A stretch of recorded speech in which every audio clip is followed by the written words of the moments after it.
How about you all? That I feel like a spoiled little kid last Friday, all upset that Carnival went down. And I kind of felt the same way yesterday. Daddy, I want a Porsche, Daddy, why am I losing money today? I don't understand. I'm sorry, everybody. This is James, your favorite ticker picker. I know you enjoyed the last 27 out of 30 days going up and up and up and up with Carnival and Norwegian. It finally kind of took a crapper out. It had to slow its pace. The thing went up damn near $6, probably more than $6 in a month. Um, the remaining pace is going to be about $2 a month, I'm guessing, over the next 10 months or 9 months. However, it could get there a lot faster than that. But I don't think we're going to see our $6 pace again unless it has a bomb of a month and needs to do a comeback on it. Um, or the market just took this thing up more than it should have, and I kind of feel that way too. I feel like in the earlier videos I discussed 14 and 15s of probably being where we could expect it to get to, maybe a little burst above that for the earnings hurrah, but around 15 and then 20 for next quarter and then 25 for next quarter. We've upgraded all of that, I guess, a little bit because people just the FOMO just took over and everybody had to have a piece of Carnival. Today, 1597, going to go up early, it looks like. The market opens in just a couple hours. I think we're getting there.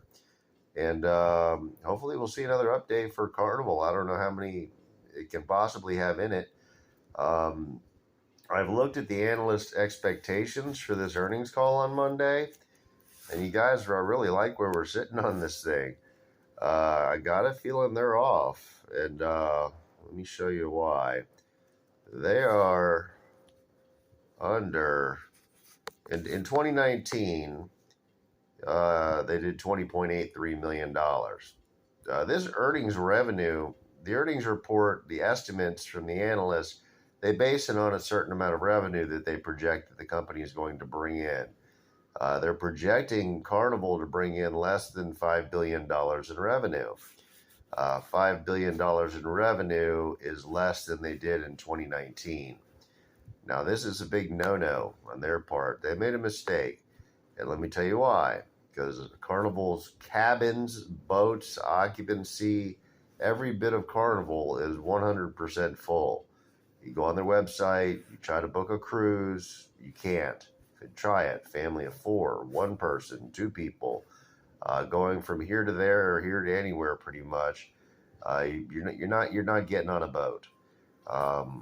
In 2019, they were running more probably in the 70 to 80% occupancy, cabin occupancy levels.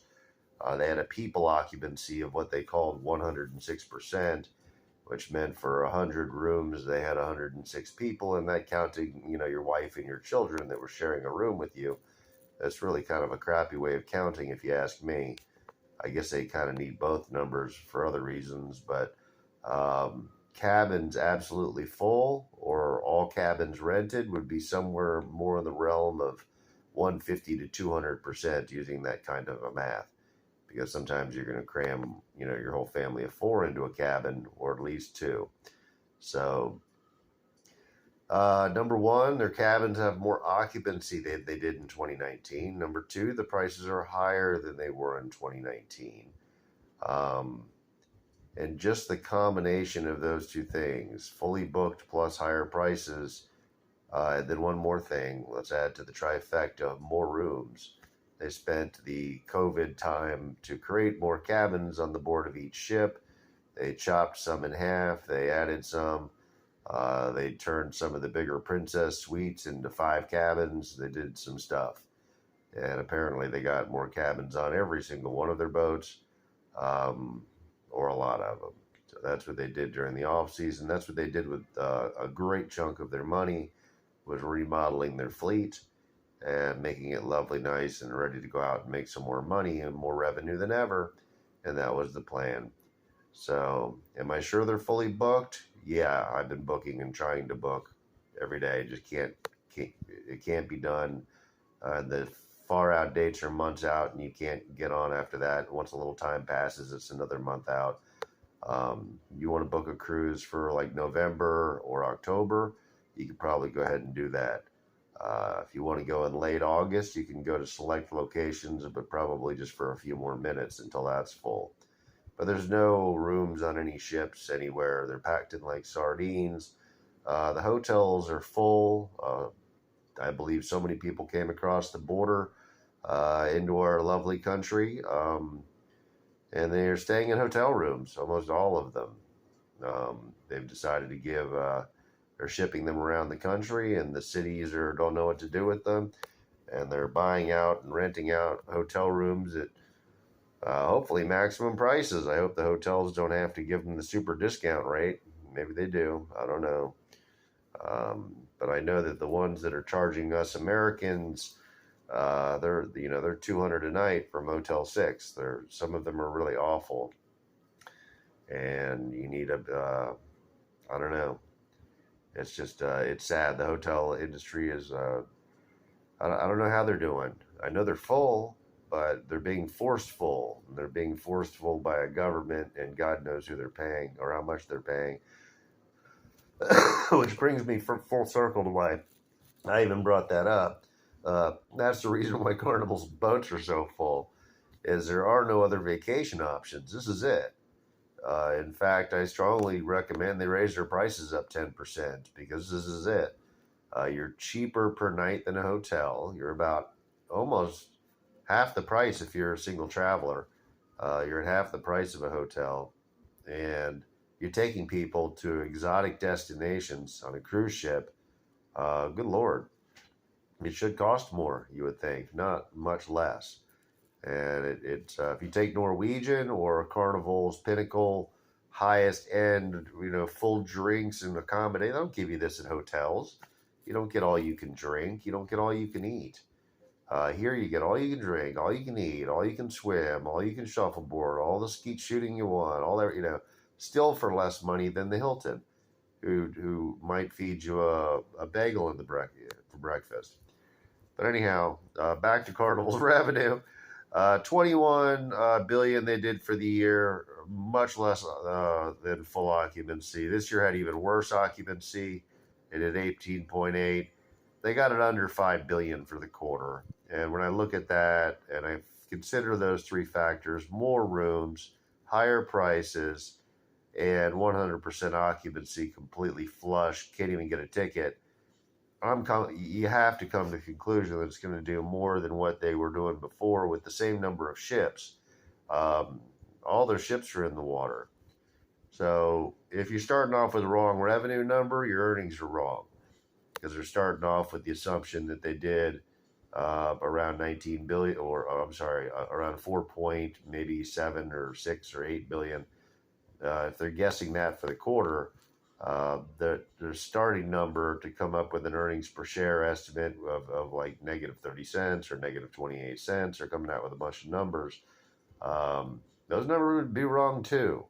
If they get the revenue number wrong, it kind of screws up the rest of them, because the analysts are trying to back out the static costs, the monthly costs, the quarterly costs, the inevitable costs, and the one-timers. They're trying to keep track of those too as much as they can.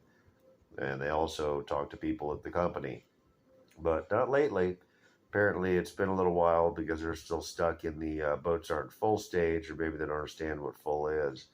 But yeah, I'm not going to guess at it, but it's definitely going to be over 5. It might be over 6 billion for the quarter. The analysts have it under 5 billion.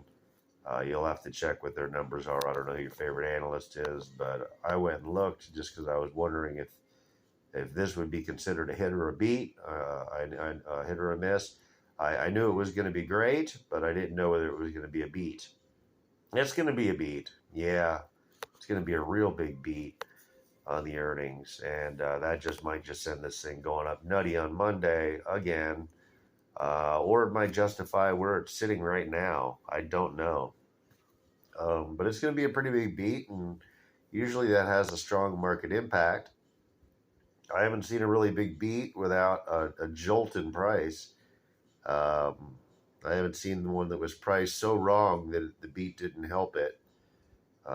please leave in the comments below. Let me know how you feel about it. But could they possibly have done 2019 revenue? I mean, without a ticket available on the boat, with higher prices, with, I mean, even if the prices are inflationary and come with huge costs, you're still doing more revenue because of those huge costs that gets added to your revenue. All that inflationary money, that's like 20% more income for every business in the country.